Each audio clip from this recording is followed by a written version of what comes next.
So, hard act to follow, but our stellar cardiac rehab team is here, at least key parts of it. So we have Maria Shea and Nancy McCleary. And Nancy is a nurse, Maria is an exercise physiologist, and they have helped.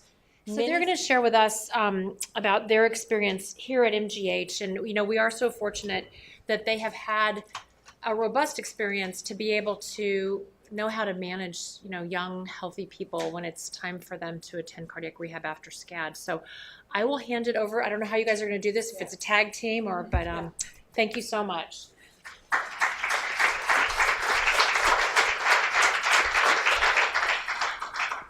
It's such a pleasure to be here today, and the biggest pleasure for me is connecting with so many of our former patients who are doing so well. It's nice to see you're back to hiking mountains and raising your children and truly enjoying your lives. So, we want to talk to you a little bit about our exercise recommendations.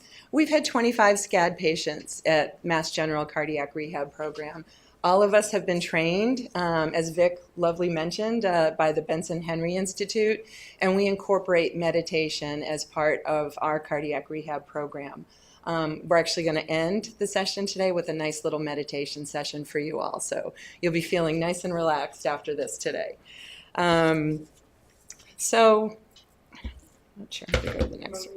We've actually had more than 25, but we've only gathered data on 25. Correct, So yeah. So we do have guidelines for aerobic exercise, and this should be safe for all SCAD patients. However, I do want to preface this by saying if your doctor has given you a different recommendation, please stick with that first. We have found this works with all of our patients that have gone through the program that are in here. Some of it I've told some of our patients because some of you are really avid exercisers. And you remember the cycle picture from earlier today? That's how some of our patients come into us, and they want to get right back to that. So part of it is massaging your mindset of, as Vic also said, your new normal. Part of it is massaging the mindset of what exercise is going to be the safest and best for my heart. This is what we've seen so far, and this is also what's recommended by the CDC and the American College of Sports Medicine. So we do recommend that everybody warms up for 10 minutes.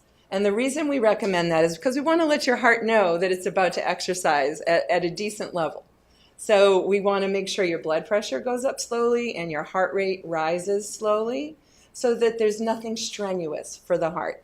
All right, so a good 10-minute warm-up. I'm going to explain the RPE in the next slide. However, you want it to be about 10 to 20 beats above your resting heart rate, and it feels somewhat light to you. It feels easy. It doesn't feel like you're resting or meandering around a mall. You're moving, but you want it to feel like you are warming up and you're getting your heart ready for exercise. The training zone, we do recommend about 30 to 60 minutes as tolerated. The Center for Disease Control and others recommend 5 times a week, 30 minutes a day, 30 to 90 minutes a day. So that's a 30-minute to a 90-minute session. Again, you want it to be with an RPE, we'll explain in a minute, of somewhat hard, all right? Not too hard where you can't talk. And also the target heart rate there will be about 60 to 85% of your maximum heart rate, either obtained from your stress test or an age-predicted max of 220 minus your age, minus 20 if you're on a beta blocker, all right? And then we do recommend cooling down as well.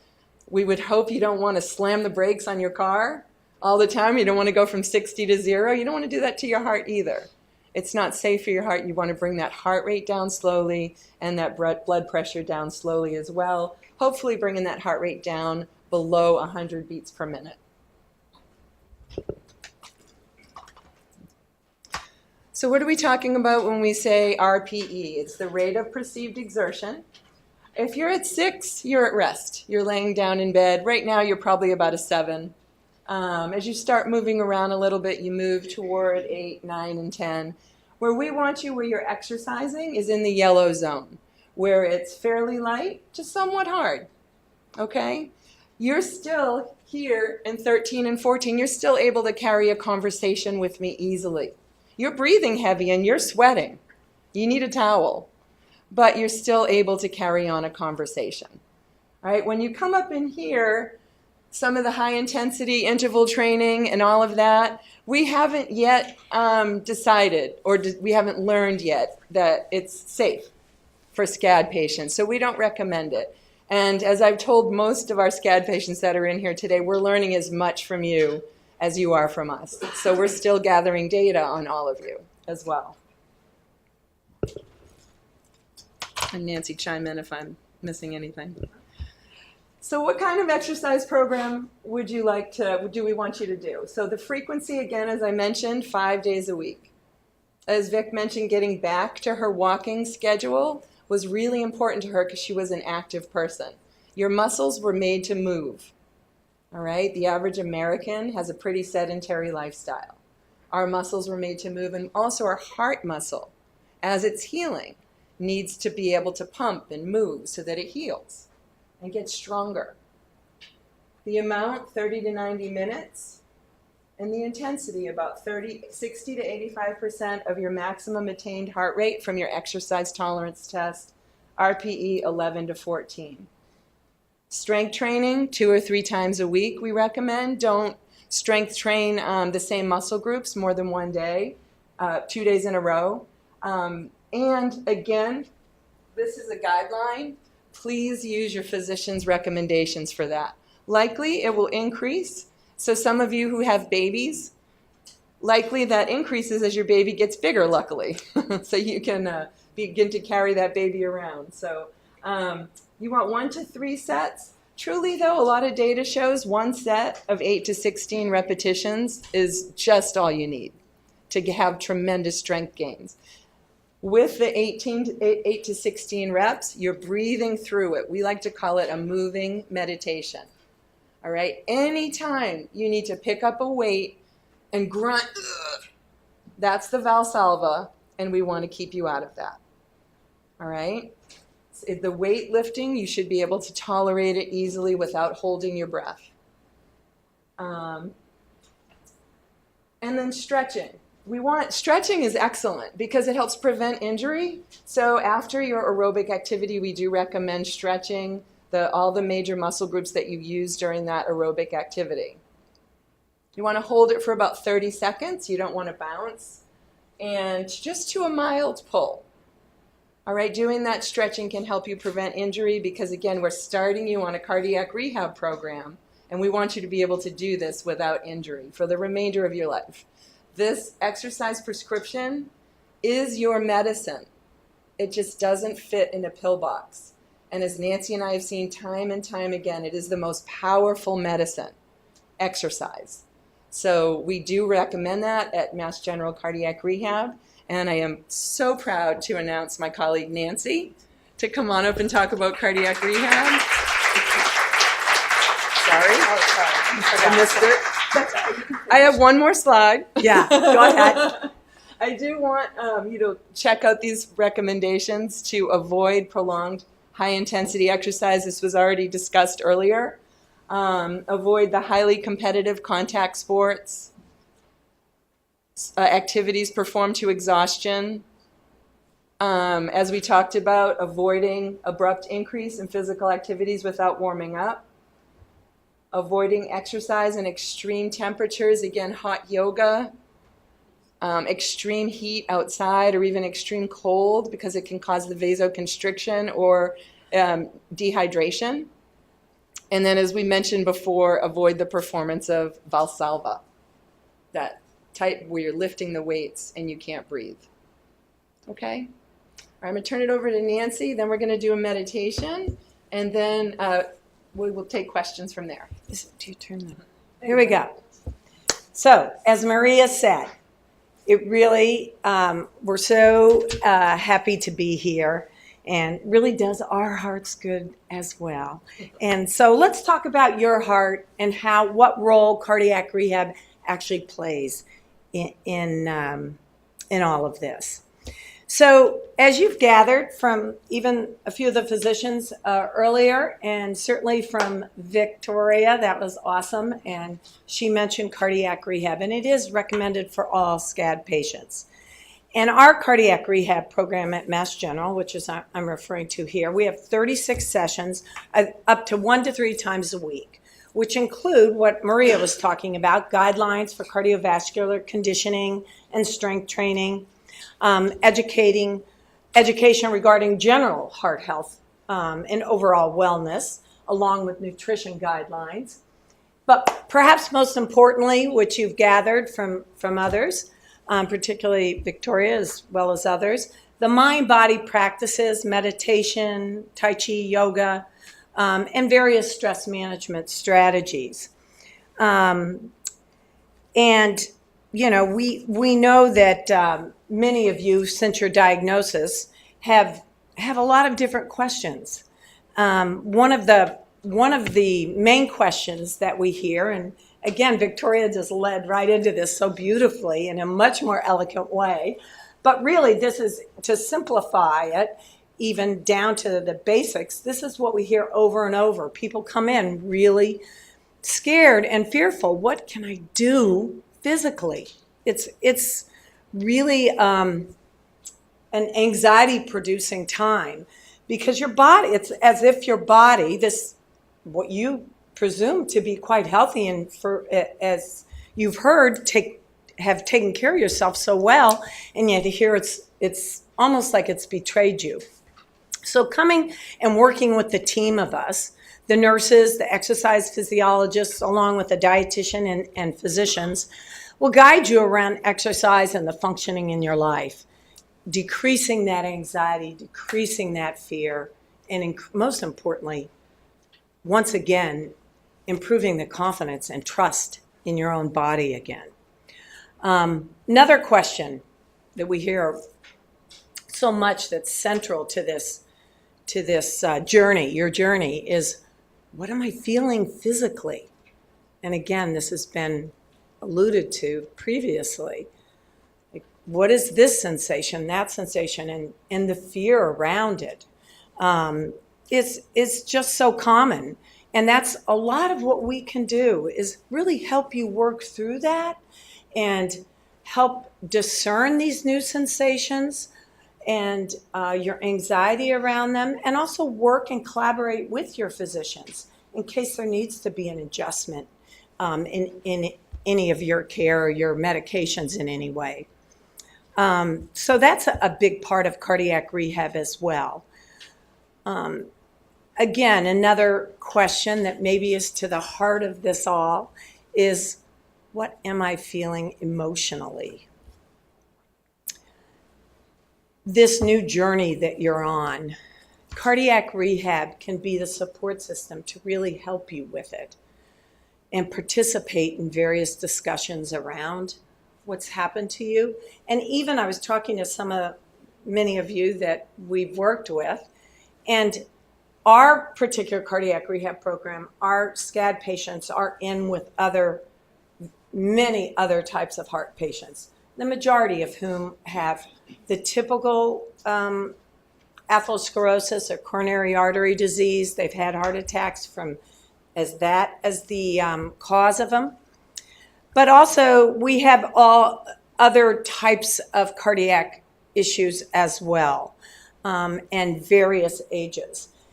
So not everyone is SCAD, but you still are able to connect. These are still other folks who've had, someone has said your heart is diseased in some way. And so they're on their own emotional journey as well. And so there's a lot of connection even in that regard, even if you happen to be in a group that doesn't have any other SCAD patients, or maybe just one or two. So that can be really helpful in discussing that and just telling your story, how important it is. We saw that with Vic, how great and articulate she was about telling her story so well. And learning new practices to turn off that primal response of stress that we're all going to have. I wish for all of us that we could say, well, that's it. We got to get you a stress-free life. And that's the answer. Wouldn't that be great? I'd love that. But we can't, can we? So we've got to learn new practices and new ways of approaching things. And so that we can, turn off that response or at least minimize it. Because the primary goal for a SCAD patient is to heal the heart in so many different ways.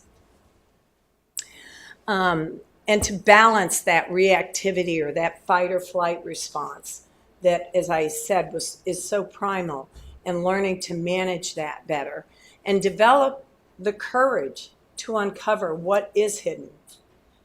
Again, I mean, I hate to keep picking on you, Victoria, but you did a beautiful job of even referring to that, what's deep in there, and trying to process through that so that you can grow in trust to be able to be open what is closed and to ultimately lead to healing your heart. I was talking to some of our folks earlier, and I was just, affirming all of you just being here and listening to this, because it honestly takes courage, I think. As I sat here, I thought, yeah, it takes courage to look at this and look at the data or the lack thereof, because this is at the beginning of all the research and there's so much more to do, but yet how empowering it is that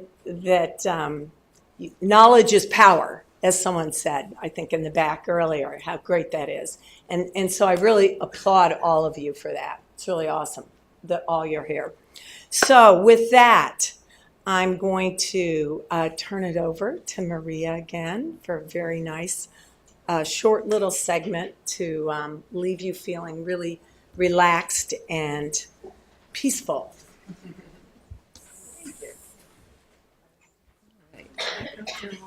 You're perfect. We're right on time. Okay, is there any way we can turn off the lights? I'm not sure. In the meantime, I'd love for you all to just relax in your chair, your feet flat on the floor, your arms just falling by your side, and allow your eyes to simply float closed. As you notice your inhalations and your exhalations, allowing yourself to breathe naturally and gently. And right now, as we're beginning to quiet ourselves, as you take a breath in, simply say to yourself, I am breathing in. And on the exhale, I am breathing out. And sometimes if you find you're in a stressful situation where you feel your heart clenching, simply stop, connect with your breath, and say to yourself, I am breathing in, I am breathing out. It'll take you from the stress response and the fight or flight to the front of the brain where you can be calm. Notice the muscles in your forehead and allow them to relax, ironing out all those wrinkles because we hold so much stress there, especially between our eyes. Allow your eyes to recede into the eye sockets. Allow your jaw to unclench. Allow the muscles in the back of the neck, at the base of the skull, to completely relax, noticing any tension there and just allowing it to roll off your shoulders and onto the floor. Notice your right shoulder, your right elbow, your right wrist, and your right hand. Right thumb, first finger, second finger, third finger, and fourth finger. Back to your right wrist, your right elbow, your right shoulder, heart center, left shoulder, left elbow, left wrist, left hand, left thumb, first finger, second finger, third finger, and fourth finger. Left wrist, left elbow, left shoulder, heart center, beginning to open your heart. Sometimes after we've had a problem with our heart, we try to protect it and hunch over. But allow your heart to open and shine light out to the world. Notice all the muscles up and down your spine, and if there's any tension there, allow it to release as you sink deeply into your chair. As you notice your tailbone, your right hip, right knee, right ankle, and right foot, right big toe, second toe, third toe, fourth toe, and fifth toe. Back up to your right ankle, right knee, right hip, tailbone, left hip, left knee, left ankle, left foot, left big toe, second toe, third toe, fourth toe, and fifth toe. Left ankle, left knee, left hip, tailbone, heart center. Notice your inhalations and your exhalations, breathing naturally and gently. Notice the quality of your heart, physically and emotionally. And if your heart feels clenched in any way, see if you can't soften it along the edges, allowing the walls of the heart to open and melt. And begin to receive qualities of loving kindness, acceptance of yourself where you are now, patience with this process. Allow yourself to accept qualities of love, joy. When was the last time you experienced joy?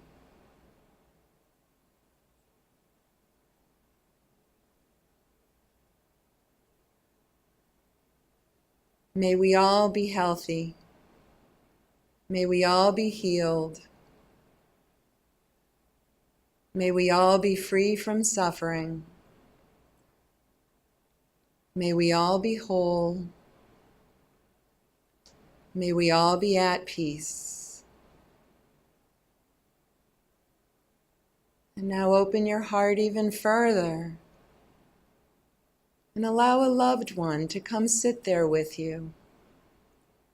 And silently in your heart say to this loved one,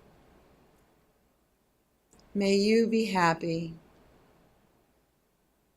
May you be free from fear, tension, and worry. May you be healed. May you be whole. May you be at peace. And for the next several breaths, just sit there in the quietness of your heart with your loved one.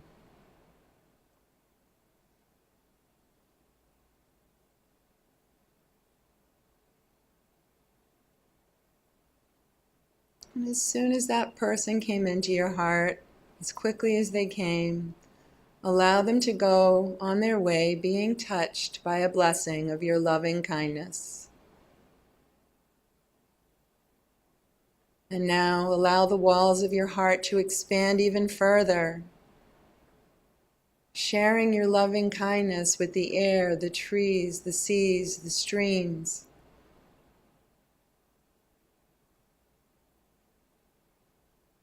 Sharing it even with those who may have closed off their heart to themselves and others.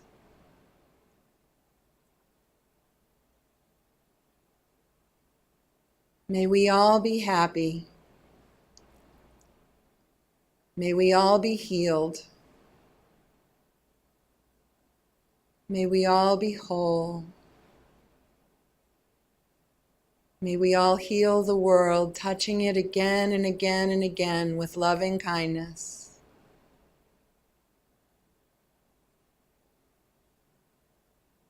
May we all be at peace, and may we all take the time to joyfully care for ourselves on this earth. And for the next several breaths, as you take a breath in, say to yourself, I am, and on the exhale, at peace. And if your mind wanders as it will, just notice it. Bring it back to the rise and fall of the chest. I am at peace.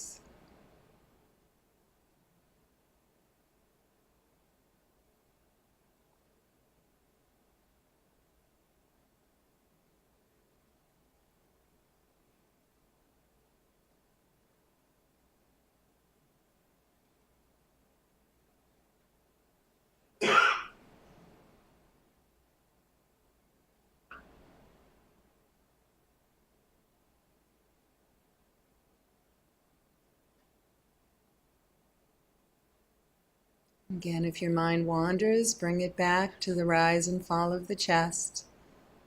I am at peace.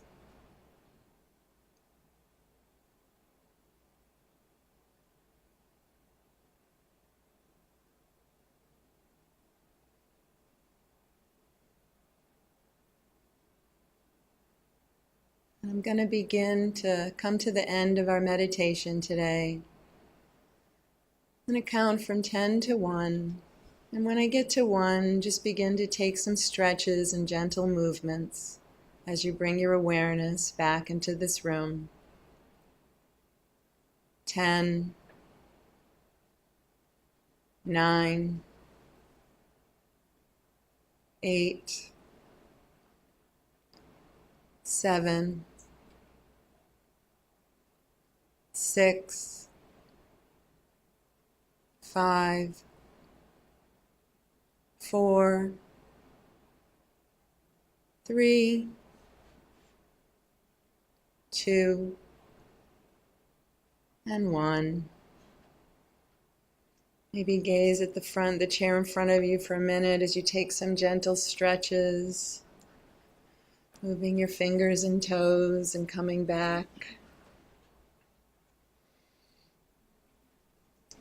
So this is a treat we give to all of our cardiac patients in cardiac rehab, but we feel it's especially important with our SCAD patients because there's such a correlation between stress and the incidence of SCAD. So when you find yourself in that situation where your heart is clenching, remind yourself that going from the amygdala, where you're the fight or flight response, to the prefrontal cortex, where you're thinking all your rational thoughts, is just right where your breath is.